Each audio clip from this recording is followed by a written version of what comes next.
ನಮಸ್ಕಾರ ಸ್ನೇಹಿತರೆ. ಜೀವನದಲ್ಲಿ ನೆಮ್ಮದಿ ಬೇಕಾದರೆ ನಾನು ಹೇಳೋ ಈ 5 ಅಭ್ಯಾಸಗಳನ್ನು ಇವತ್ತೇ ಬಿಡಿ. ಎಷ್ಟು ದುಡಿದ್ರೂ ಮನಸ್ಸಿಗೆ ನೆಮ್ಮದಿ ಸಿಗ್ತಿಲ್ವಾ? ಅದಕ್ಕೆ ಕಾರಣ ನಿಮ್ಮ ಅದೃಷ್ಟ ಅಲ್ಲ, ಪ್ರತಿದಿನ ನೀವು ಮಾಡ್ತಿರೋ ಕೆಲವು ಬೇಡದ ಅಭ್ಯಾಸಗಳು. ಇವತ್ತು ಆ 5 ಅಭ್ಯಾಸಗಳು ಯಾವುದು ಅಂತ ತಿಳ್ಕೊಳ್ಳೋಣ ಬನ್ನಿ. ಜೀವನದಲ್ಲಿ ಸಂತೋಷವಾಗಿರಲು ತುಂಬ ಹಣ ಅಥವಾ ದೊಡ್ಡ ಮನೆ ಮಾತ್ರ ಸಾಕಾಗಲ್ಲ. ಕೆಲವು ತಪ್ಪು ಅಭ್ಯಾಸಗಳನ್ನು ಬಿಟ್ಟರೆ ಸಾಕು, ಮನಸ್ಸು ತುಂಬ ಹಗುರವಾಗುತ್ತೆ. ಮೊದಲನೇದಾಗಿ, ಎಲ್ಲರನ್ನು ಖುಷಿಪಡಿಸಲು ಪ್ರಯತ್ನಿಸುವ ಅಭ್ಯಾಸ. ಎಲ್ಲರಿಗೂ ಇಷ್ಟವಾಗಬೇಕು ಅಂತ ಬದುಕಿದ್ರೆ ಕೊನೆಗೆ ನಮ್ಮನ್ನೇ ನಾವು ಕಳ್ಕೊತೀವಿ. ಯಾವತ್ತೂ ನಿಮ್ಮ ಮೇಲೆ ನಿಮಗಿರೋ ಗೌರವ ಮತ್ತು ಸ್ವಾಭಿಮಾನವನ್ನು ಕಳ್ಕೋಬೇಡಿ.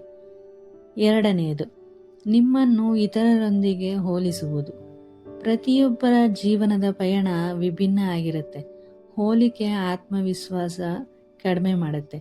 ನಿಮ್ಮನ್ನು ಯಾರೊಂದಿಗೂ ಹೋಲಿಕೆ ಮಾಡ್ಕೋಬೇಡಿ. ನಿಮಗೆ ನಿಮ್ಮದೇ ಆದ ವ್ಯಕ್ತಿತ್ವ ಇರುತ್ತೆ, ಅದನ್ನು ಗೌರವಿಸಿ.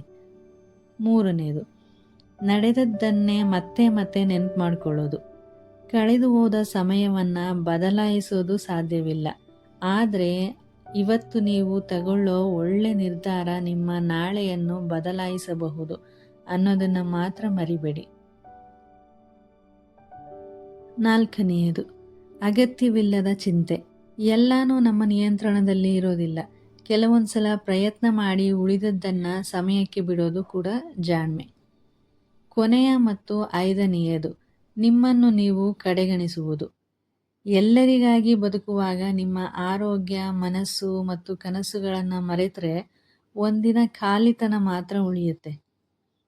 ನೆಮ್ಮದಿ ಅನ್ನೋದು ಹೊರಗಿಂದ ಬರೋದಲ್ಲ, ನಮ್ಮ ಅಭ್ಯಾಸಗಳನ್ನು ಬದಲಿಸಿದಾಗ ಅದು ನಮ್ಮೊಳಗೆ ಹುಟ್ಟುತ್ತೆ. ನಿಜ ಅಲ್ವಾ ಫ್ರೆಂಡ್ಸ್? ಈ ವಿಡಿಯೋ ನಿಮಗೆ ಇಷ್ಟ ಆಗಿದೆ ಅನ್ಕೋತೀನಿ. ಪ್ಲೀಸ್ ಸಪೋರ್ಟ್ ಮಾಡಿ, ನನ್ನ ಚಾನಲ್ಗೆ ಸಬ್ಸ್ಕ್ರೈಬ್ ಮಾಡ್ಕೊಳ್ಳಿ, ನಿಮ್ಮ ಸ್ನೇಹಿತರಿಗೂ ಶೇರ್ ಮಾಡಿ. Thank you.